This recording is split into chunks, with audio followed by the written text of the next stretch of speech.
ಸ್ನೇಹಿತರೆ, the 4 hour work weak ನ author Tim Ferriss ಹೇಳ್ತಾರೆ, ಯಾವಾಗ ಅವರು 14ನೇ ವಯಸ್ಸಲ್ಲಿದ್ರು ಆಗ ಅವ್ರಿಗೆ ಐಸ್ ಕ್ರೀಮ್ ಪಾರ್ಲರ್ ಅಲ್ಲಿ ಕ್ಲೀನರ್ ಕೆಲಸ ಸಿಕ್ಕಿರುತ್ತೆ. ಮತ್ತೆ ಆ ಸಮಯ ಅವರ ಬಾಸ್ ಹೇಳೋ ರೀತಿಯಲ್ಲಿ ಅವರು ಕೆಲಸ ಮಾಡ್ತಿರ್ಲಿಲ್ಲ. ಅದಕ್ಕೆ ಆಥರ್ ಅವರ ಟೆಕ್ನಿಕಲಿ ತಮ್ಮ ಇಷ್ಟದಂತೆ ಕೆಲಸ ಮಾಡ್ತಿದ್ರು. ಮತ್ತೆ ಒಂದು ದಿನ ಅವರು ತಮ್ಮ 8 ಗಂಟೆಗೆ ಎಲ್ಲಾ ಕ್ಲೀನಿಂಗ್ ಕೆಲಸನ 1 ಗಂಟೆಯಲ್ಲಿ ಮುಗಿಸಿದ್ರು. ಬಾಕಿ ಉಳಿದಿರೋ ಟೈಮ್ ಅಲ್ಲಿ ಅವರು ಕುಂಗ್ಫು ಮ್ಯಾಗಝಿನ್ ಓದ್ತಿದ್ರು ಮತ್ತೆ ಕರಾಟೆ ಪ್ರಾಕ್ಟೀಸ್ ಮಾಡ್ತಿದ್ರು. ಹೇಗೋ ಈ ಮಾತು ಅವರ ಬಾಸ್ಗೆ ಗೊತ್ತಾಗುತ್ತೆ. ಅದಕ್ಕೆ ಅವರ ಬಾಸ್ ಅವರನ್ನ 3ನೇ ದಿನಾನೇ ಕೆಲಸದಿಂದ ತೆಗೆದು ಬಿಡ್ತಾರೆ. ಮತ್ತೆ ಅವರ ಬಾಸ್ ಅವರಿಗೆ ಹೇಳ್ತಾರೆ, ಒಂದಿನ ನಿನಗೆ ಗೊತ್ತಾಗುತ್ತೆ ಹಾರ್ಡ್ ವರ್ಕ್ ಏನು, ಅದರ ಬೆಲೆ ಏನು ಅಂತ. ಮತ್ತೆ ಟಿಮ್ ಫೆರಿಸ್ ಹೇಳ್ತಾರೆ, ನನಗೆ ಇವತ್ತಿನ ತನಕ ಗೊತ್ತೇ ಇಲ್ಲ ಹಾರ್ಡ್ ವರ್ಕ್ ನ ಅರ್ಥ ಏನು ಅಂತ. The 4 hour work week Tim ಈ ಬುಕ್ ಅಲ್ಲಿ ಕೆಲವು ಕೀ ಐಡಿಯಾಸ್ ಹೇಳ್ತಾರೆ. ಅದರಲ್ಲಿ ನೀವು ಗಂಟೆ ತನಕ ಕೆಲಸ ಮಾಡೋ ಅವಶ್ಯಕತೆ ಇಲ್ಲ.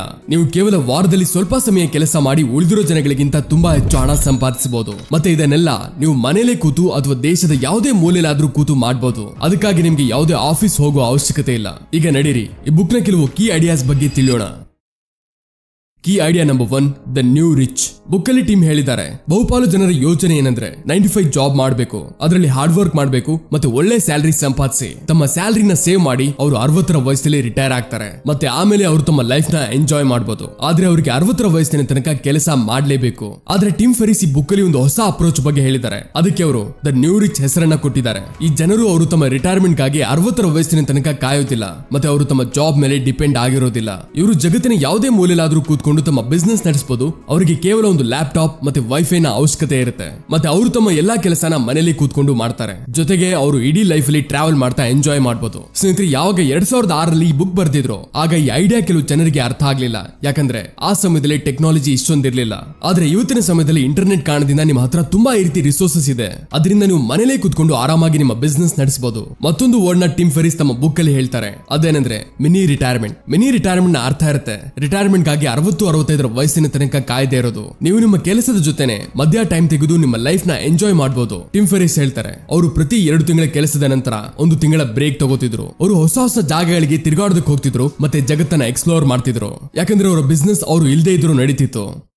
ಸ್ನೇಹಿತರೆ, ವಿಡಿಯೋದಲ್ಲಿ ಮುಂದೆ ಹೋಗಕ್ಕಿಂತ ಮುಂಚೆ ನೀವು ಏನಾದ್ರೂ ಲಾಂಗ್ ಟರ್ಮ್ ಅಲ್ಲಿ ಹೂಡಿಕೆ ಮಾಡಿ ರಿಟರ್ನ್ ಪಡಿಬೇಕು ಅಂತ ಇದ್ರೆ ಆಗ ಬಜಾಜ್ ಅಲಯನ್ಸ್ ಲೈಫ್ ಅವರ ಆಲ್ಫಾ 50 ಇಂಡೆಕ್ಸ್ ಫಂಡ್ ಒಂದು ಒಳ್ಳೆ ಸೊಲ್ಯೂಷನ್ ಕೊಡುತ್ತೆ. ಇಲ್ಲಿ NFO ಟಾಪ್ 50 ಕಂಪನೀಸ್ ಗಳಲ್ಲಿ ಇನ್ವೆಸ್ಟ್ ಮಾಡುತ್ತೆ. ಲಾರ್ಜ್ ಕ್ಯಾಪ್, ಮಿಡ್ ಕ್ಯಾಪ್ ಮತ್ತೆ ಸ್ಮಾಲ್ ಕ್ಯಾಪ್ ಸೆಗ್ಮೆಂಟ್ ಗಳಲ್ಲಿ. ಮತ್ತೆ ಈ ಫಂಡ್ 26% ರಿಟರ್ನ್ ಕೊಟ್ಟಿದೆ ಕಳೆದ 10 ವರ್ಷದಲ್ಲಿ ಅಂಡ್ 32% ರಿಟರ್ನ್ ಕೊಟ್ಟಿದೆ ಕಳೆದ 5 ವರ್ಷದಲ್ಲಿ. ಅಂದ್ರೆ ಈ ರೀತಿ ಅರ್ಥ ಮಾಡ್ಕೊಳ್ಳಿ, ಈ ಫಂಡ್ ಅಲ್ಲಿ 1 ಲಕ್ಷ ಇನ್ವೆಸ್ಟ್ ಮಾಡಿದ್ರೆ ಅದು 10 ಲಕ್ಷ ಆಗಿರ್ತಿತ್ತು 10 ವರ್ಷಗಳಲ್ಲಿ. ಅಷ್ಟೆಲ್ಲ ಇದರ ಜೊತೆಗೆ ನಿಮ್ಗೆ ಇಲ್ಲಿ 120 ಪಟ್ಟು ಲೈಫ್ ಕವರ್ ಕೊಡ್ತಾರೆ ಮಂತ್ಲಿ ಪ್ರೀಮಿಯಂ ಗಳ ಮೇಲೆ. ಈ ಫಂಡ್ ನ NAV 10 ರೂಪಾಯಿಲಿ ಅವೈಲೇಬಲ್ ಇದೆ. ಬಜಾಜ್ ಅಲಯನ್ಸ್ ಲೈಫ್ ಅವರ ಸಾಲ್ವೆನ್ಸಿ ರೇಷಿಯೋ 432% ಇದೆ. ಮತ್ತೆ ಅವರ AUM 1.11 ಲಕ್ಷ ಕೋಟಿ ಇದೆ. ಇವರು 2023ರಲ್ಲಿ ಸ್ಮಾಲ್ ಕ್ಯಾಪ್ ಫಂಡ್ ಲಾಂಚ್ ಮಾಡಿದ್ರು. ಅದು ಇಲ್ಲಿ ತನಕ 78% ರಿಟರ್ನ್ ಕೊಟ್ಟಿದೆ. 2022ರಲ್ಲಿ ಫ್ಲೆಕ್ಸಿ ಕ್ಯಾಪ್ ಫಂಡ್ ಲಾಂಚ್ ಮಾಡಿದ್ರು. ಅದು ಇಲ್ಲಿ ತನಕ 27% ರಿಟರ್ನ್ ಕೊಟ್ಟಿದೆ. ನೀವು ಈ ಫಂಡ್ ಅಲ್ಲಿ ತಿಂಗಳಿಗೆ 1700 ರೂಪಾಯಿಂದನೂ ಶುರು ಮಾಡಬಹುದು. ಇಲ್ಲಿ NRI ಕಸ್ಟಮರ್ಸ್ ಅವಕಾಶ ಇದೆ. ಹಾಗೆ ಮತ್ತೊಂದು ಬೆನಿಫಿಟ್ ಏನಂದ್ರೆ ಪ್ರೀಮಿಯಂ ಕಟ್ಟೋ ವ್ಯಕ್ತಿ ಏನಾದ್ರೂ ನಿಧನ ಆದ್ರೆ ಆಗ್ಲೂ ಅದು ಕಂಟಿನ್ಯೂ ಆಗ್ತಿರುತ್ತೆ. ಬಾಕಿ ಪ್ರೀಮಿಯಂ ಗಳನ್ನ ಬಜಾಜ್ ಕಟ್ಟುತ್ತೆ. ಮತ್ತೆ ಮೆಚುರಿಟಿ ಸಮಯದಲ್ಲಿ ಅದರ ಫಂಡ್ ವ್ಯಾಲ್ಯೂನ ನಾಮಿನಿ ಕೊಡುತ್ತೆ.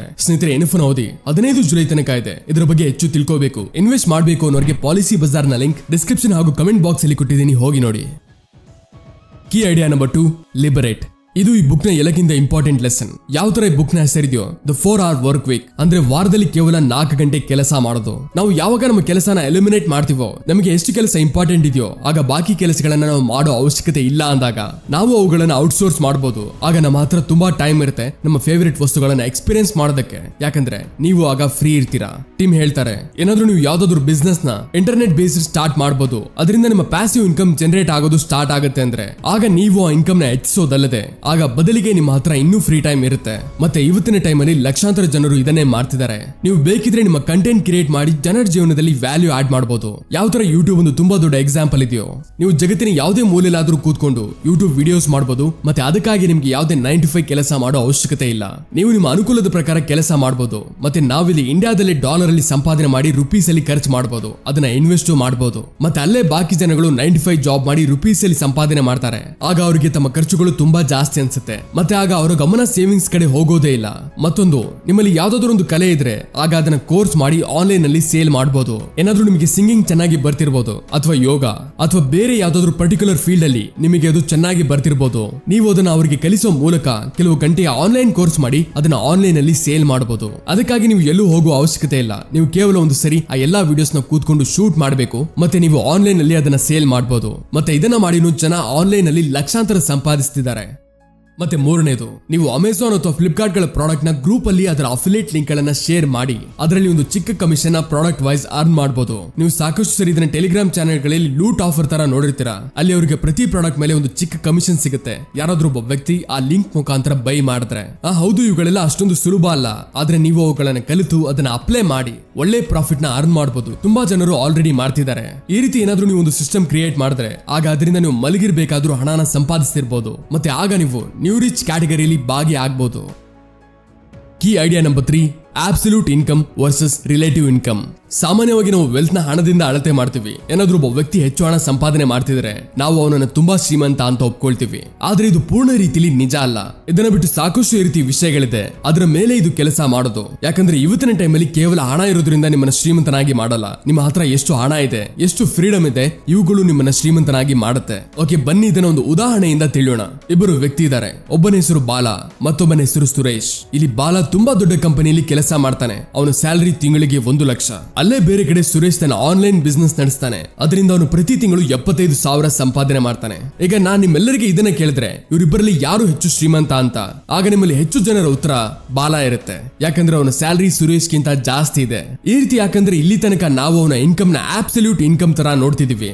ಆದ್ರೆ ಏನಾದ್ರೂ ನಾವು ಅವರ ರಿಲೇಟಿವ್ ಇನ್ಕಮ್ ನ ಕಂಪೇರ್ ಮಾಡಿದ್ರೆ ಆಗ ಬಾಲ ವಾರದಲ್ಲಿ 40 ಗಂಟೆ ಕೆಲಸ ಮಾಡ್ತಿದ್ದಾನೆ. ಬೇರೆ ಕಡೆ ಸುರೇಶ್ ವಾರದಲ್ಲಿ ಕೇವಲ 15 ಗಂಟೆ ಕೆಲಸ ಮಾಡ್ತಿದ್ದಾನೆ. ಅದಕ್ಕೆ ಬಾಲ ಪ್ರತಿ ಗಂಟೆಗೆ 625 ರೂಪಾಯಿ ಸಂಪಾದಿಸ್ತಾನೆ. ಮತ್ತೆ ಸುರೇಶ್ ಪ್ರತಿ ಗಂಟೆಗೆ 1250 ರೂಪಾಯಿ ಸಂಪಾದನೆ ಮಾಡ್ತಾನೆ. ಅಂದ್ರೆ ಸುರೇಶ್ ಬಾಲಾಗಿಂತ 2 ಪಟ್ಟು ಹೆಚ್ಚು ಸಂಪಾದನೆ ಮಾಡ್ತಾನೆ. ಈಗ ಹೇಳಿ ಯಾರು ಜಾಸ್ತಿ ಸಂಪಾದನೆ ಮಾಡ್ತಿದ್ದಾರೆ? ಮತ್ತೆ ಇಲ್ಲಿ ಬಾಲ ವಾರದಲ್ಲಿ ತುಂಬಾ ಕೆಲಸ ಮಾಡ್ತಿರೋದ್ರಿಂದ ಅವನ ಹತ್ರ ಟೈಮೇ ಉಳಿಯೋದಿಲ್ಲ ಏನಾದ್ರೂ ಮಾಡೋದಕ್ಕೆ. ಮತ್ತೆ ಅಲ್ಲೇ ಬೇರೆ ಕಡೆ ಸುರೇಶ್ ಹತ್ರ ತುಂಬಾ ಟೈಮ್ ಉಳಿಯುತ್ತೆ. ಅದರಿಂದ ಅವನು ತನ್ನ ಸ್ಕಿಲ್ ಮೇಲೆ ಕೆಲಸ ಮಾಡ್ತಿರ್ತಾನೆ ಮತ್ತೆ ತನ್ನ ಬಿಸ್ನೆಸ್ ನ ಬೆಳೆಸೋದ್ರ ಮೇಲೆ ಗಮನ ಕೊಡ್ತಾನೆ. ಅದಕ್ಕೆ ವ್ಯತ್ಯಾಸದಿಂದ ನೋಡಿದ್ರೆ ಸುರೇಶ್ ಬಾಲಾಗಿಂತ ತುಂಬಾ ಶ್ರೀಮಂತ.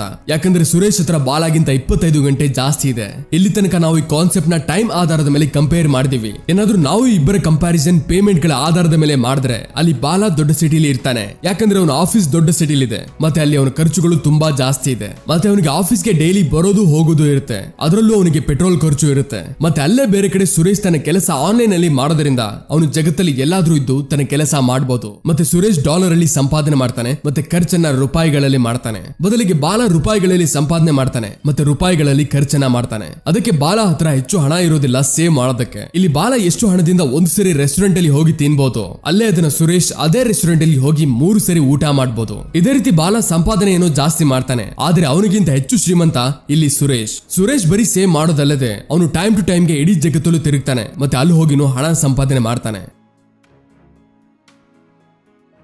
Key idea number 4, outsourcing. Tim Ferriss ಹೇಳ್ತಾರೆ, ನಮ್ಮ ಎಲ್ಲಾ ಕೆಲಸಗಳನ್ನ ನಾವೇ ಮಾಡಬಾರದು, ಬದಲಿಗೆ ಅದನ್ನ ಔಟ್ಸೋರ್ಸ್ ಮಾಡಬೇಕು. ಮೊದಲು ನನಗೂ ಈ ಐಡಿಯಾ ಅರ್ಥ ಆಗಿರ್ಲಿಲ್ಲ. ನನಗೆ ಈ ರೀತಿ ಅನಿಸ್ತಿತ್ತು, ಏನಾದ್ರೂ ಒಂದು ಕೆಲಸನ ನಾನೇ ಮಾಡಬಹುದು ಅಂದ್ರೆ ನಾನ್ ಯಾಕೆ ಜನರಿಗೆ ಹಣ ಕೊಡ್ಲಿ ಆ ಕೆಲಸಕ್ಕೆ. ಅಷ್ಟೆಲ್ಲ ಮೊದಲು ನನಗೆ ಈ ರೀತಿ ಅನಿಸ್ತಿತ್ತು, ಈ ಶ್ರೀಮಂತರು ತಮ್ಮ ಗಾಡಿ ಓಡಿಸೋದಕ್ಕೆ ಡ್ರೈವರ್ ಯಾಕಿರ್ತಾರೆ, ಅಡಿಗೆ ಮಾಡೋದಕ್ಕೆ ಶೆಫ್ ಯಾಕಿರ್ತಾರೆ, ಮತ್ತೆ ಉಳಿದಿರೋ ಚಿಕ್ಕ ಪುಟ್ಟ ಕೆಲಸಗಳಿಗೆ ಕೆಲಸಗಾರರನ್ನ ಯಾಕೆ ಇಡ್ತಾರೆ. ನನಗೆ ಮೊದಲು ಅನಿಸ್ತಿತ್ತು ಅವರು ಈ ರೀತಿ ಶೋ ಆಫ್ ಯಾಕೆ ಮಾಡ್ತಾರಂತ. ಆದ್ರೆ ಆಕ್ಚುಲಿ ಅವರು ಶೋ ಆಫ್ ಮಾಡಲ್ಲ. ಅವರಿಗೆ ಟೈಮ್ ನ ಬೆಲೆ ಗೊತ್ತಿದೆ. ಅವರಿಗೆ ಗೊತ್ತಿದೆ ಏನಾದ್ರೂ ಅವರು ಎಲ್ಲಾ ಕೆಲಸ ಔಟ್ಸೋರ್ಸ್ ಮಾಡಿದ್ರೆ ಅವರ ಹತ್ರ ಹೆಚ್ಚು ಟೈಮ್ ಇರುತ್ತೆ. ಮತ್ತೆ ಆ ಟೈಮಲ್ಲಿ ಅವರು ಬೇರೆ ಏನಾದ್ರೂ ಪ್ರೊಡಕ್ಟಿವ್ ಕೆಲಸ ಮಾಡಬಹುದು, ತಮ್ಮ ಬಿಸ್ನೆಸ್ ನ ಇನ್ನೂ ಬೆಳೆಸಬಹುದು. ಮತ್ತೆ ಆ ಟೈಮಲ್ಲಿ ಅವರು ತಮ್ಮ ಸ್ಯಾಲರಿಗಿಂತ ಇನ್ನೂ ಹೆಚ್ಚು ಹಣನ ಸಂಪಾದಿಸಬಹುದು. ಅದಕ್ಕೆ ಅವರು ಈ ರೀತಿ ಜನರನ್ನ ಹೈರ್ ಮಾಡ್ತಾರೆ, ತಮ್ಮ ಕೆಲಸನ ಮಾಡುವಂತವರನ್ನ. ಅದಕ್ಕೆ ನೀವು ನಿಮ್ಮ ಬಿಸ್ನೆಸ್ ಅಲ್ಲಿ ನಿಮ್ಮ ಕೆಲಸನ ಔಟ್ಸೋರ್ಸ್ ಮಾಡಬೇಕು. ನೀವು ಕೇವಲ ಅದೇ ಕೆಲಸ ಮಾಡಬೇಕು ಯಾವುದನ್ನ ಕೇವಲ ನೀವು ಮಾಡೋದಕ್ಕಾಗುತ್ತೋ ಅದು ಬೇರೆಯವ್ರ ಕೈಯಲ್ಲಿ ಆಗದೆ ಇರೋದು. ಅದನ್ನ ಬಿಟ್ಟು ಬೇರೆ ಎಲ್ಲಾ ಕೆಲಸನ ಆಟೋಮೇಟ್ ಮಾಡಬೇಕು, ಅಂದ್ರೆ ತನ್ನ ಪಾಡಿಗೆ ತಾನು ನಡೀತಿರೋದು. ಮತ್ತೆ ಈ ರೀತಿ ಮಾಡೋದ್ರಿಂದ ನಿಮ್ಮ ಹತ್ರ ಇನ್ನೂ ಫ್ರೀ ಟೈಮ್ ಇರುತ್ತೆ. ಮತ್ತೆ ಈ ಫ್ರೀ ಟೈಮ್ ಇಂದ ನೀವು ನಿಮ್ಮ ಬಿಸ್ನೆಸ್ ನ ಇನ್ನೂ ಬೆಳೆಸಬಹುದು ಮತ್ತೆ ಜೊತೆಗೆ ನಿಮ್ಮ ಲೈಫ್ ನ ಎಂಜಾಯ್ ಕೂಡ ಮಾಡಬಹುದು. Key idea number 5, being effective versus being efficient. ಅದಕ್ಕೆ ಎಲ್ಲಕ್ಕಿಂತ ಮೊದಲು ನಾವು ನೋಡೋಣ ಎಫೆಕ್ಟಿವ್ ಮತ್ತೆ ಎಫಿಷಿಯಂಟ್ ಅಲ್ಲಿ ಡಿಫರೆನ್ಸ್ ಏನು ಅಂತ. ಎಫೆಕ್ಟಿವ್ ನ ಅರ್ಥಪೂರ್ಣವಾದ ಸರಿಯಾದ ಕೆಲಸ ಮಾಡೋದು, ಅಂದ್ರೆ ನಾವು ಆಯ್ಕೆ ಮಾಡ್ಕೋಬೇಕು ನಮಗೆ ಯಾವ್ದು ಸರಿ ಇದೆ ಅಂತ.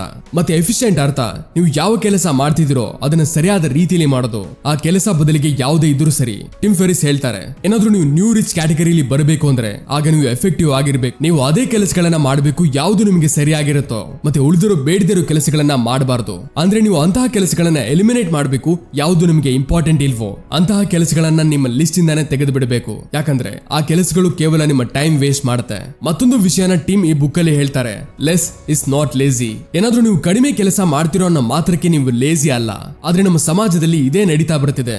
ಆಫೀಸ್ಗೆ ಹೋಗಿ 8 ಗಂಟೆ ಅಥವಾ 12 ಗಂಟೆನೇ ಸರಿ ಕೆಲಸ ಮಾಡಿ. ಏನಾದ್ರೂ ನೀವು ಕಡಿಮೆ ಕೆಲಸ ಮಾಡ್ತಿದ್ರೆ ನೀವು ಲೇಜಿ. ಆದ್ರೆ ಟೀಮ್ ಹೇಳ್ತಾರೆ, ನಾವು ಗಂಟೆಗಳ ಮೇಲೆ ಫೋಕಸ್ ಮಾಡಬಾರದು, ಬದಲಿಗೆ ನಾವಂತೂ ಪ್ರೊಡಕ್ಟಿವಿಟಿ ಮೇಲೆ ಗಮನ ಕೊಡಬೇಕು. ಅದಕ್ಕೆ ಅವರು ತಮ್ಮ ಒಂದು ಉದಾಹರಣೆ ಕೊಡ್ತಾ ಹೇಳ್ತಾರೆ. ಯಾವ ತರ ಅವರ ಮೊದಲನೇ ಜಾಬ್ ಕ್ಲೀನರ್ ಆಗಿ ಒಂದು ಐಸ್ ಕ್ರೀಮ್ ಪಾರ್ಲರ್ ಅಲ್ಲಿ ಸಿಕ್ಕಿತ್ತು.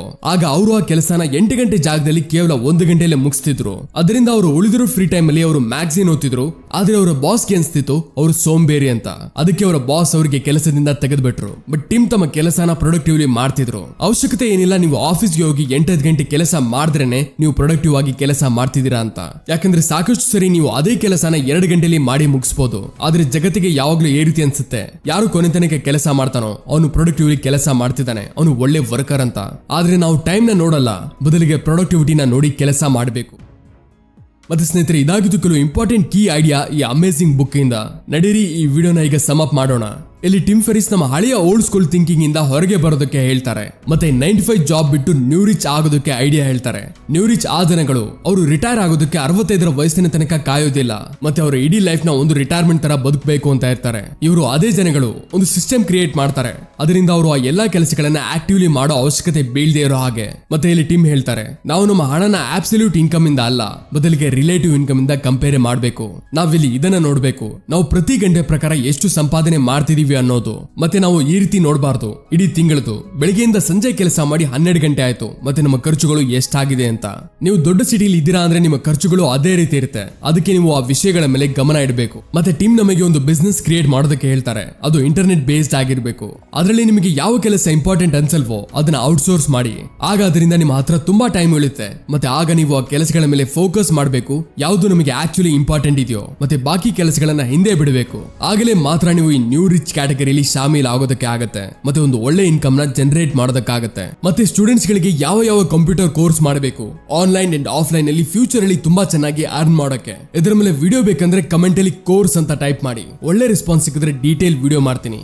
ಸ್ನೇಹಿತರೆ, ನಿಮಗೆ ದ 4 hour ವರ್ಕ್ ವೀಕ್ ಇಂದ ತುಂಬಾ ವಿಷಯಗಳು ಕಲಿಯೋದಕ್ಕೆ ಸಿಕ್ಕಿದೆ. ಮತ್ತೆ ನಿಮಗೆ ಬಜಾಜ್ ಅಲಯನ್ಸ್ ಲೈಫ್ NFO ಬಗ್ಗೆ ಹೇಳಿದೆ. ಅದರ ಲಿಂಕ್ ಡಿಸ್ಕ್ರಿಪ್ಷನ್ ಅಲ್ಲಿ ಮೊದಲೇ ಇದೆ, ಹೋಗಿ ಚೆಕ್ ಮಾಡಿ. ಅಂಡ್ ಐ ಹೋಪ್ ಈ ವಿಡಿಯೋ ನಿಮ್ಗೆ ಹೆಲ್ಪ್ ಆಗಿದೆ. ಸೊ ವಿಡಿಯೋನ ಲೈಕ್ ಮಾಡಿ, ಚಾನಲ್ಗೆ ಹೊಸಬರಾಗಿದ್ರೆ ಮರಿದೇ ಸಬ್ಸ್ಕ್ರೈಬ್ ಮಾಡಿ. ಮತ್ತೆ ಈ ವಿಡಿಯೋನ ನಿಮ್ಮ ಫ್ರೆಂಡ್ಸ್ ಅಂಡ್ ಫ್ಯಾಮಿಲಿಗೆ ಶೇರ್ ಮಾಡಿ, ಅವರು ಗ್ರೋ ಆಗೋದಕ್ಕೆ ಲೈಫ್ ಅಲ್ಲಿ. ಹಾಗೆ ನೆಕ್ಸ್ಟ್ ಯಾವ ಬುಕ್ ಟಾಪಿಕ್ ಮೇಲೆ ವಿಡಿಯೋ ಬೇಕು ಅನ್ನೋದನ್ನ ಕಮೆಂಟ್ ಮಾಡಿ ತಿಳಿಸಿ. ಸಿಗೋಣ ಮುಂದಿನ ವಿಡಿಯೋದಲ್ಲಿ. Keep learning and keep growing.